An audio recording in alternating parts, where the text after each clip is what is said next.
আসসালামু আলাইকুম রহমতুল্লাহি ওবরকাতুহু। সম্মানিত দর্শক, 2025 সনের সেপ্টেম্বর মাসে সারা বাংলাদেশে কি ঘটে চলেছে এবং গত কয়েকদিনে টেকনাফ থেকে তেঁতুলিয়া পর্যন্ত শহরে বন্দরে গ্রামে স্কুল কলেজ মাদ্রাসায় শিক্ষা প্রতিষ্ঠান ব্যাংক বিমায় আসলে কি ঘটে চলেছে।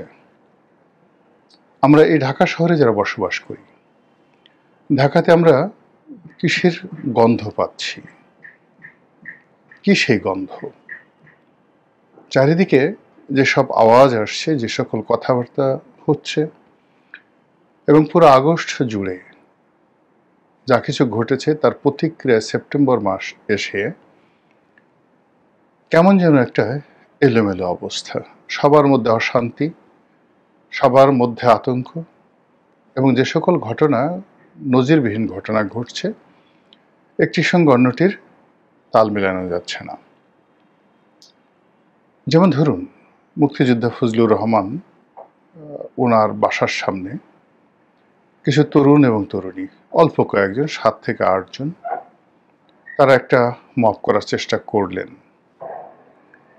এবং সেই মবের পূর্ণ সমর্থন জানানো হলো সকল পক্ষ থেকে, এমনকি বিএনপি থেকে।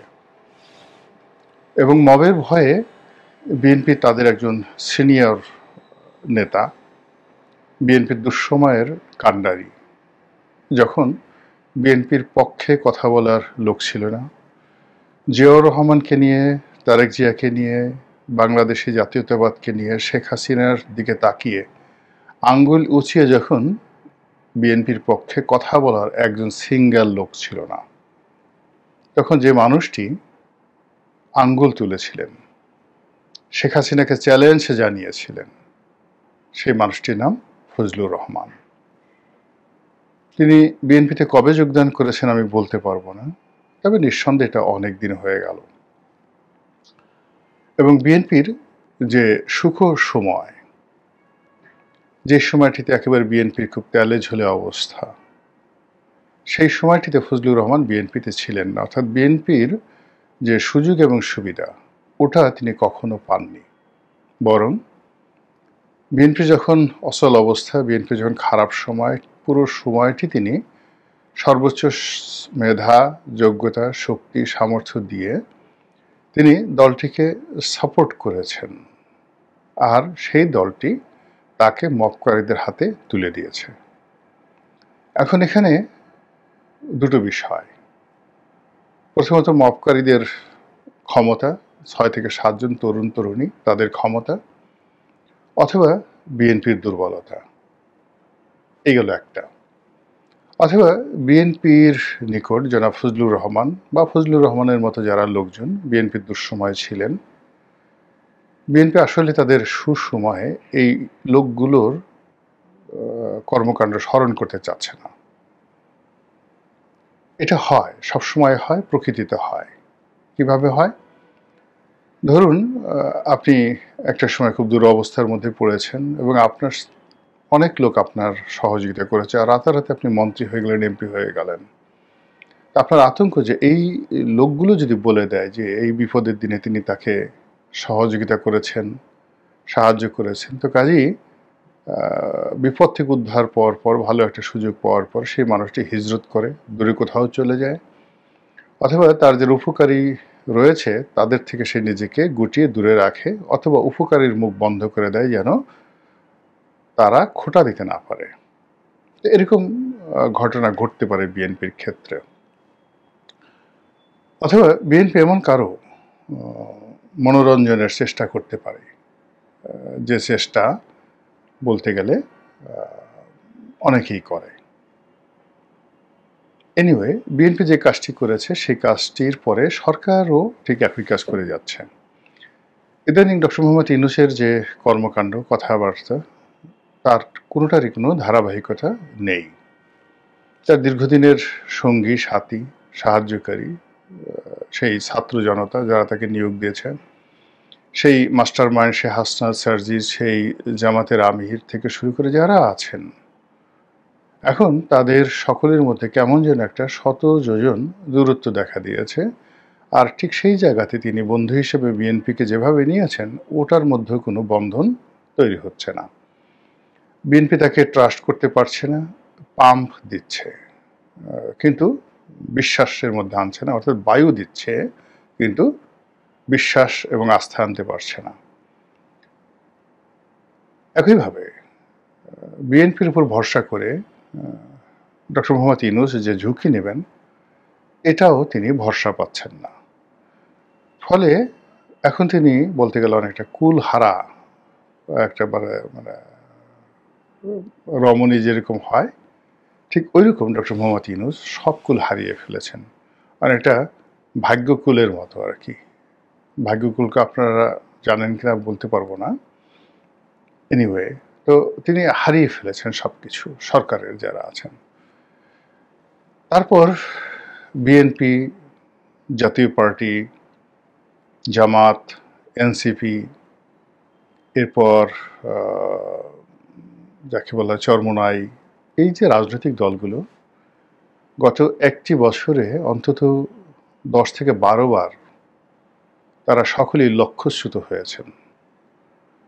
এক এক সময় এক একজনের দিকে ঝুঁকেছেন, এক এক সময় এক একভাবে বন্ধুত্ব করার চেষ্টা করেছেন, আবার 30 দিনের মাথায় সেই বন্ধুত্ব চলে গিয়েছে, আবার নতুন বন্ধুত্ব করার চেষ্টা করেছেন। এবং এই কারণে প্রায় প্রতিটি রাজনৈতিক দলের মধ্যেই নিদারুণ একটা মানসিক অশান্তি দেখা দিয়েছে।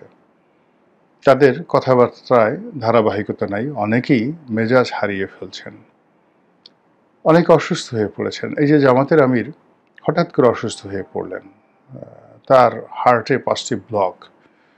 তো যে উৎসাহ নিয়ে, যে উদ্দীপনা নিয়ে তিনি ছুটে বেরিয়েছেন, এখন অসুস্থ হয়ে অপারেশনের পর তিনি ছুটতে পারছেন না, তাকে বাসায় রেস্ট নিতে হচ্ছে। অথচ ডাক্তার বলেছিল যে 1 সপ্তাহের মধ্যে তিনি আবার স্বাভাবিক কাজকর্ম করতে পারবেন, কিন্তু আমরা তাকে দেখতে পাচ্ছি না।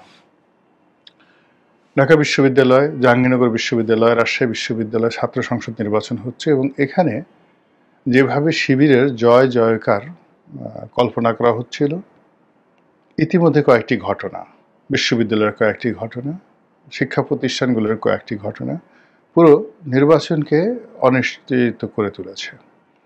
রাজশাহী বিশ্ববিদ্যালয় বেদম মারামারি হয়েছে। ঢাকা বিশ্ববিদ্যালয় কি যে হয় এখন পর্যন্ত বলা যাচ্ছে না। সকল পক্ষ বিরক্তি, চরম বিরক্তির চরম সীমায় পৌঁছে আছে। আর চট্টগ্রাম বিশ্ববিদ্যালয় এবং ময়মনসিংহ কৃষি বিশ্ববিদ্যালয়ে যে গণ্ডগোল হয়েছে, যে মারামারি হয়েছে, ব্যতিক্রমধর্মী মারামারি। চট্টগ্রাম বিশ্ববিদ্যালয়ে যেটা হয়েছে, আশেপাশের যারা লোকজন রয়েছেন, স্থানীয় অধিবাসী, তাদের সঙ্গে ছাত্রদের মারামারি হয়েছে। আর কৃষি বিশ্ববিদ্যালয় ছাত্রদের সঙ্গে যে মারামারি হয়েছে, সেখানে শিক্ষকরা অবরুদ্ধ হয়ে পড়েছেন এবং স্থানীয় জনগণ তারা এসে ছাত্রদের কবল থেকে শিক্ষকদেরকে উদ্ধার করেছেন। এরকম মানে কোনো ঘটনাটির সঙ্গে কোনো ঘটনার যোগাযোগ খুঁজে পাবেন না। বুয়েটের ছাত্রছাত্রীরা আন্দোলন করলেন এবং তারা সারা বাংলাদেশের যে সকল প্রকৌশল বিশ্ববিদ্যালয় রয়েছে তাদের সবাইকে সেই ঢাকার দিকে ডেকে আনলেন।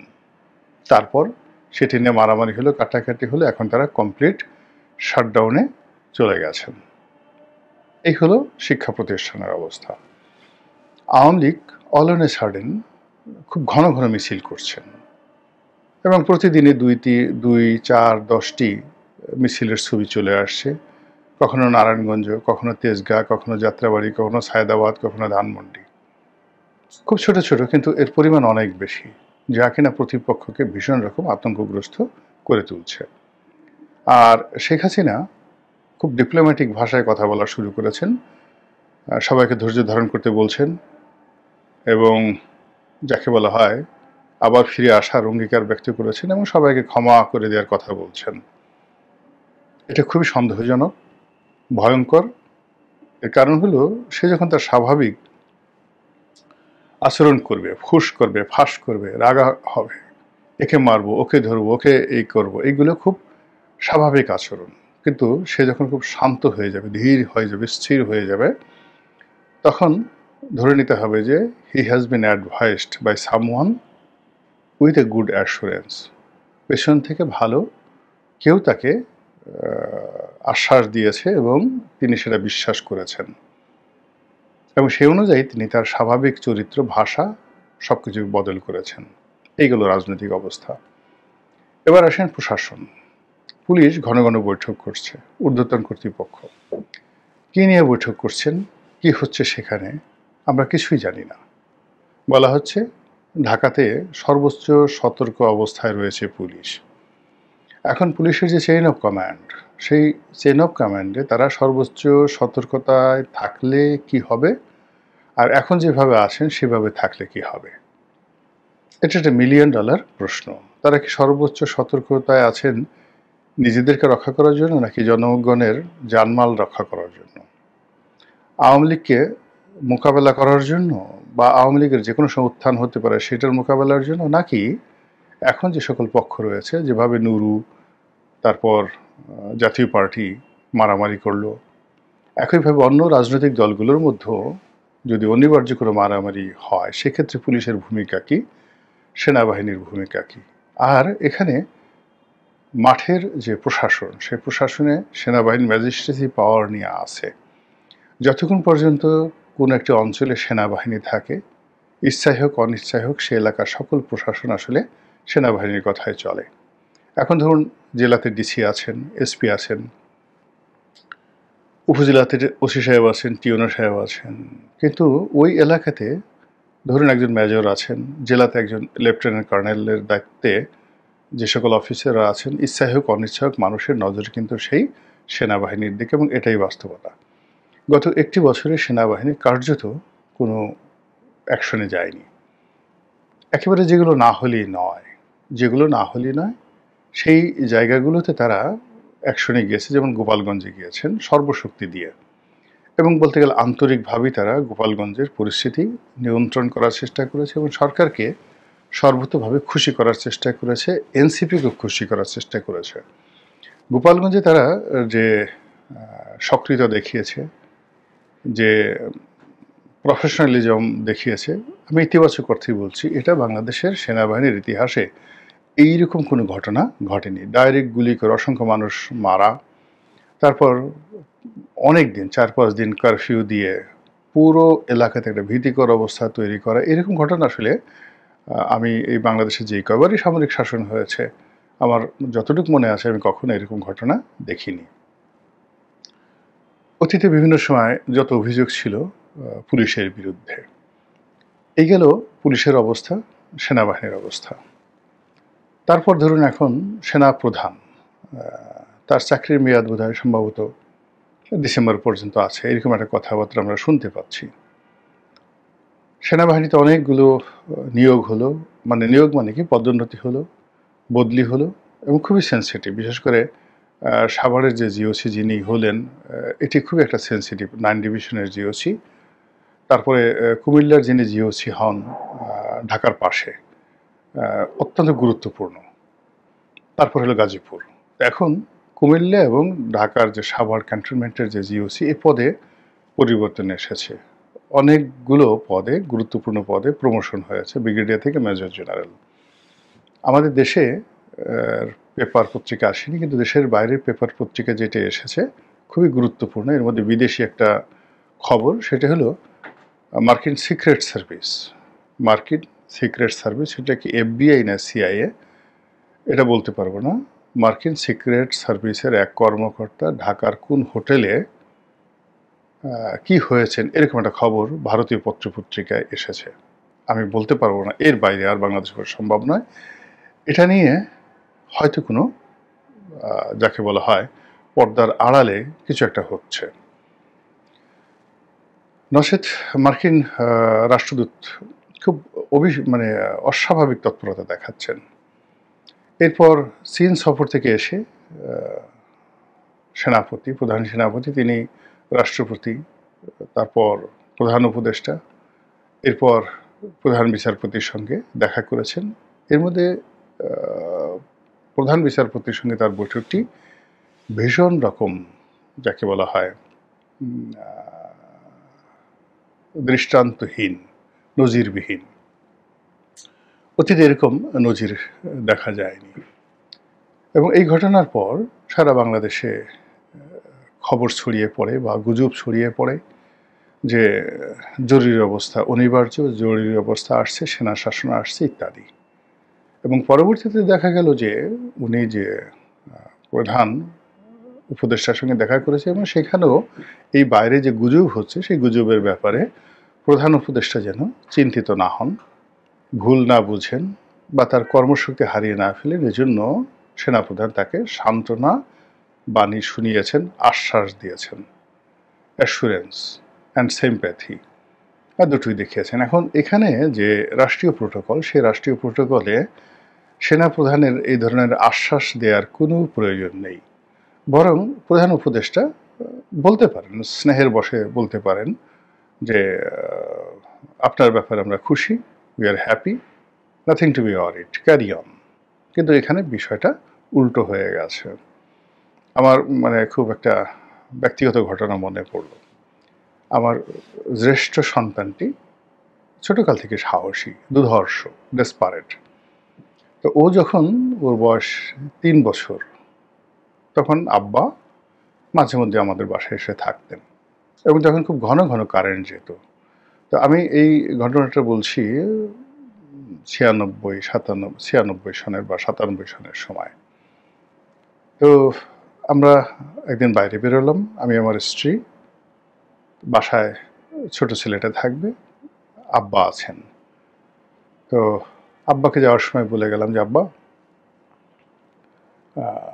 কারেন্ট চলে যেতে পারে যে কোনো সময়, ও তো ড্রয়িং রুমে খেলছে, কারেন্ট চলে গেলে আপনি চার্জার বাতি জ্বালিয়ে তারপরে রিয়াদ, আমার ছেলে রিয়াদের সাথে ওখানে আপনি রিয়াদের সাথে কথা বলবেন, ও যেন ভয় না পায়। যাই হোক, আব্বার হয়তো এটা মনে নেই। এখন কারেন্ট চলে গেছে, অন্ধকার। এরপরে আব্বা বসে আছেন আব্বার রুমে। তো 3-4 মিনিট পর আমার ছেলে আসছে খেলা বন্ধ করে। সে বলছে, দাদা ভয় পেও না, কোনো অসুবিধা নেই, কারেন্ট গেছে, আমি আসি, ভয় পেও না। তো এখন এটা আমার স্মৃতিতে ভাস্বর। এখন পর্যন্ত আব্বা, আমি যখন আসলাম, আসার পর আব্বা যখন এই কথা বললেন, আমরা দুজনে বাপ বেটা অনেক হাসাহাসি করলাম এই ছেলের কাণ্ড দেখে। এরকম অনেক সময় প্রকৃতিতে, পরিবারে, সমাজে অস্বাভাবিক ঘটনাগুলো ঘটে, যেটা আপনি হাস্যকর মনে করতে পারেন, আবার সেই হাসি তামসার মধ্যেও অনেক দুর্ঘটনা ঘটে।